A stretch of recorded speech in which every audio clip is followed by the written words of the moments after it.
Today I will be ranking every launch or non-DLC map in COD Zombies from World at War to Black Ops 2 from worst to best with a grand total of 7 maps, 1 on World at War, 2 on Black Ops 1, and 4 on Black Ops 2. Let's get right into this. At number 7, the absolute worst of the bunch is Tranzit, in my opinion.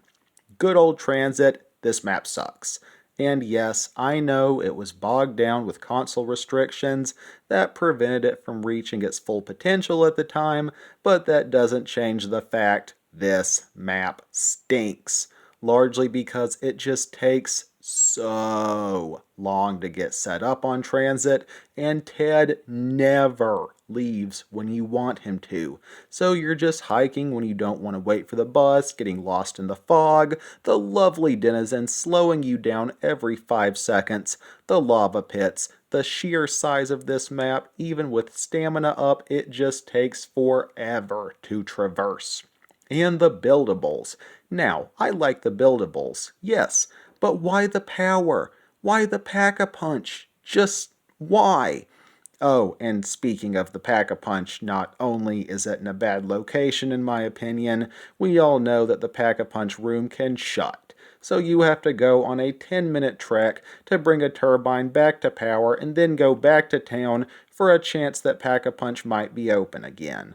And seriously, who actually figured out how to pap on Transit by themselves?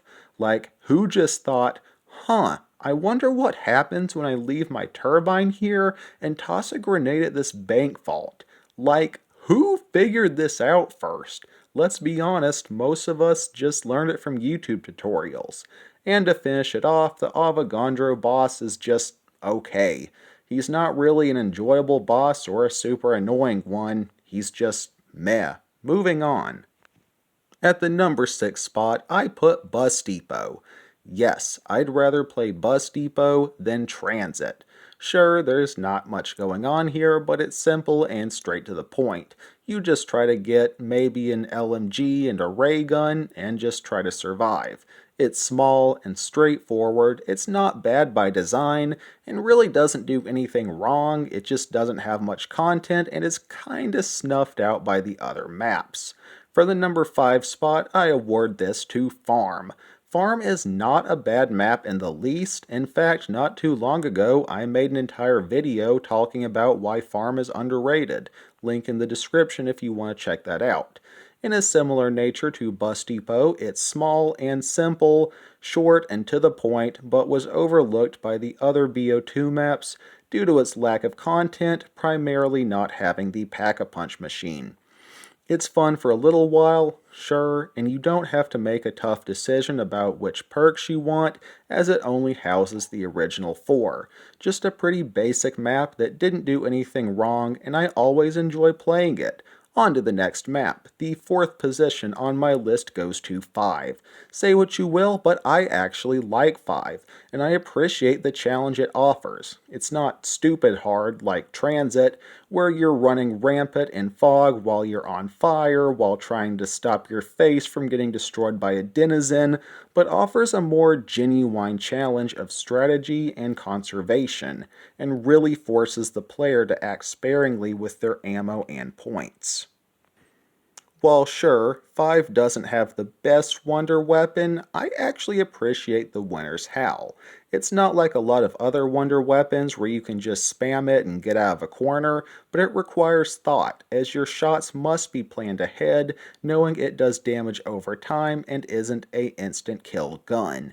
And while challenging at first, the Pentagon Thief is a very rewarding and satisfying boss, and is also unique, being the only boss in COD Zombies that cannot physically damage the player. Getting into the top 3 where the exact ranking is a bit harder to decide, I feel I must give this one to Noctur Untoten, the first COD Zombies map ever. It's a great map for training with one of the best horror atmospheres in COD Zombies that also scared the crap out of me as a kid. It's very simple and straightforward. Just get 2 guns and try to survive. There are great training areas in both the spawn and mystery box room, along with a couple decent camping spots if that's more of your approach. And while I do appreciate the talking characters that would later be introduced to the series, I feel Silent Unnamed Soldiers really just fits this map. Almost like they're acknowledging their death, but also unwilling to go down without a fight. This legendary map also has some wonky mechanics you can take advantage of, like being able to stand by barriers without getting hit, or the fact that zombies can never actually harm you as long as you're constantly moving. Noct is a great map that I think deserves the number 3 spot. Moving on to the number 2 slot, I place Town. But being honest, this and Noct are pretty much interchangeable as to how much I like them, so if somebody was to swap them around, I wouldn't mind. Town is the best of the 3 base survival maps on Black Ops 2. I think most of us can agree on that. You have 5 perks, 6 on co-op, the PAP machine, multiple good training areas, and a good camping spot by Double Tap. It's always great to hop on good old Town. And I sometimes enjoy doing a round 20 start sometimes. Just jump straight into the action without any build up. It's a very simple survival map. I like Town, you like Town, almost all of us like Town, comes in at second place. And lastly, you already know what it is. The best launch map from World at War to BO2 is, in my opinion, the iconic Kino, Der Toten, where a lot of us started our journey into COD Zombies. It's kinda crazy when you know this was supposed to be a World at War map, and 5 was supposed to be the debut of COD Zombies on BO1. Could you just imagine how hard BO1 Zombies would have flopped if 5 was all people had to work with on day 1? As a new player, I didn't like 5 because of its challenge, and it took me a long time to warm up to it. But even then, I still prefer Kino. If 5 was my first bite from BO1 Zombies, I doubt my interest in this third game mode would have lasted long, and BO1 truly needed Kino to succeed. It holds a great horror element. Just the dark and dreary vibe of it, the zombies in the barrels, Samantha's destroyed room, the projector films. Kino did a great job of hitting the horror feel while still being light enough to not be overwhelming. Gameplay wise, it's very easy. Just run around with a thunder gun and a Galil, use the traps, get ammo from the dogs every several rounds, snipe from the PAP room.